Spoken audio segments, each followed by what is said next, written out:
দেখুন দেখুন রাজনীতি আসলে নিষিদ্ধ করে রাখার জিনিস না। রাজনীতি আসলে প্রকাশ্যে চর্চা হবে।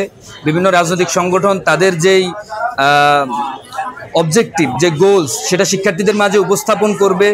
যদি শিক্ষার্থীরা তাদেরকে সমর্থন দেয়, যদি শিক্ষার্থীরা তাদেরকে পছন্দ করে, তাহলে তারা বিশ্ববিদ্যালয়ে রাজনীতি করবে।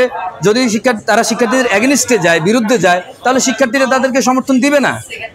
এখন আপনি তো রাজনীতি চর্চার যে সুযোগ, সেটা তো তাদেরকে দিতে হবে, রাজনৈতিক সংগঠনগুলো দিতে হবে।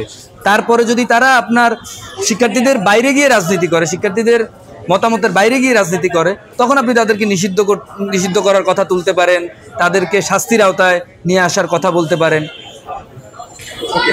ক্যাম্পাসের ছাত্র রাজনীতি পক্ষে কি পক্ষে নাই, যদি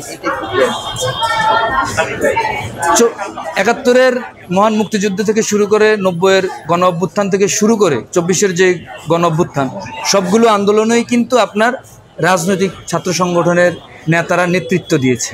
রাজনৈতিকভাবে যারা সচেতন তারা উদ্যোগ গ্রহণ করেছে, রাজনৈতিকভাবে যারা সতর্ক তারা হচ্ছে এই ফ্যাসিবাদী সরকারের বিরুদ্ধে দীর্ঘদিন ধরে কথা বলে আসছে। যারা রাজনীতি নিষিদ্ধ চায় না, বয়ান তুলছে, তারা কিন্তু তখন ঠিকই চুপচাপ ছিল, তারা কিন্তু তখন কোনো কথা বলেনি। সুতরাং বিরাজনীতিকরণের যেই প্রকল্প, এটা তো আসলে শেখ হাসিনার প্রকল্প ছিল, স্বৈরাচারী হাসিনার প্রকল্প ছিল।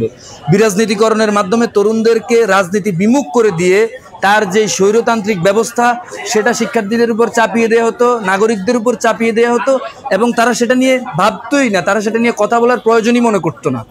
সো ৫ আগস্টের পরে একটা গণ অভ্যুত্থান সংগঠিত হওয়ার পরে আমরা যদি সেই যেই বিরাজনীতিকরণের যেই টুল, সেটাকেই যদি আমরা আবার ব্যবহার করি, তাহলে আরেকটা ফ্যাসিস্ট ব্যবস্থাপনা সংগঠিত হতে আমি মনে করি বেশি দিন সময় লাগবে না।